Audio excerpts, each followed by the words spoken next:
குறுகிய அரசியல் நோக்கங்களுக்காக இனவாதம் மற்றும் மதவாதத்தை உருவாக்கி நாட்டை பிளவுபடுத்திய கடந்த காலம் முடிவுக்கு வந்துள்ளது. தற்போது அனைத்து இன மக்களும் இணைந்து வாழக்கூடிய ஒழுக்கமான மற்றும் நாகரிகமான சமூகத்தை கட்டியெழுப்புவதற்கு புதிய அரசாங்கம் அர்ப்பணிப்புடன் செயல்பட்டு வருவதாக வெளிநாட்டு அலுவல்கள், வெளிநாட்டு வேலைவாய்ப்பு, சுற்றுலாத்துறை அமைச்சர் விஜித் ஹேரத் தெரிவித்தார். அகில இலங்கை முஸ்லிம் இளைஞர் சம்மேளனத்தின் 76வது ஆண்டு பொதுக்கூட்டம் நேற்று கொழும்பு தாமரை கோபுர வளாகத்தில் நடைபெற்றது. அதில் பிரதம அதிதியாக கலந்து கொண்டு உரையாற்றும் போதே அவர் இவ்வாறு தெரிவித்தார்.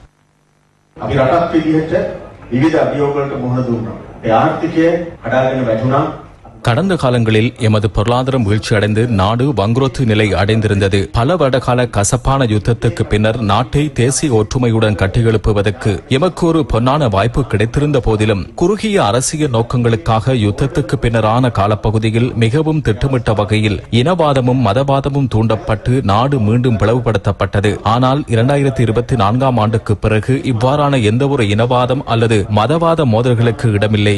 நாட்டின் பொருளாதாரம், ஒழுக்கம், சட்டம் மற்றும் நாகரிகத்தை கட்டியெழுப்புவதற்கு சிங்கள, தமிழ், முஸ்லிம், பரங்கியர் மற்றும் மலாய் என நாம் அனைவரும் இணைந்து வாழ வேண்டும். முஸ்லிமாக இருந்தாலும் சரி, சிங்களவராக இருந்தாலும் சரி, நாம் அனைவரும் மனிதர்கள். எம்மிடையே எந்த வேறுபாடும் இல்லை. நாம் அனைவரும் ஒரே தாயின் பிள்ளைகள் போல ஒற்றுமையாக இருக்க வேண்டும். 70 ஆண்டுகளுக்கு மேலாக அகில இலங்கை முஸ்லிம் இளைஞர் சம்மேளனம் நாட்டின் அனைத்து இன மக்களுக்காகவும் பல சேவைகளை மேற்கொண்டு வந்திருக்கிறது. அண்மையில் ஏற்பட்ட வெள்ளம் மற்றும் சூறாவளி நிலைமையின் போது மாத்தறை மற்றும் காலியிலிருந்து வந்த முஸ்லிம் இளைஞர் குழுக்கள் தமக்கு அறிமுகமில்லாத பதுளை மற்றும் மல்வானை போன்ற பிரதேசங்களுக்கு சென்று தாமாக முன்வந்து நிவாரண பணிகளை வழங்கியது மூலம் இஸ்லாம் போதிக்கும் சகோதரத்துவத்தை சமூகத்துக்கு நடைமுறையில் வெளிப்படுத்தி இருக்கிறது.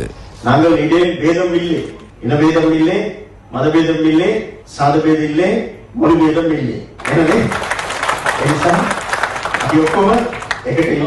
நாங்கள் எல்லோரும் ஐக்கியப்பட வேண்டும். நாங்கள் எல்லோரும் ஒரு தாய் பிள்ளைகளே.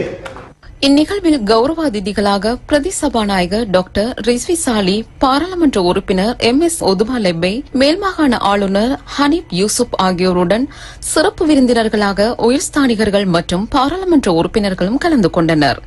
பேரவையின் சிறந்த ஆளுமைக்கான தேசிய விருது பேராசிரியர் MSM அனசுக்கு வழங்கப்பட்டதோடு இக்பால் அலி எழுதிய MMA அசீஸின் சமூக பணியும் தற்கால இங்கு நிலையும் எனும் நூல் வெளியீட்டு நிகழ்வும் நடைபெற்றது.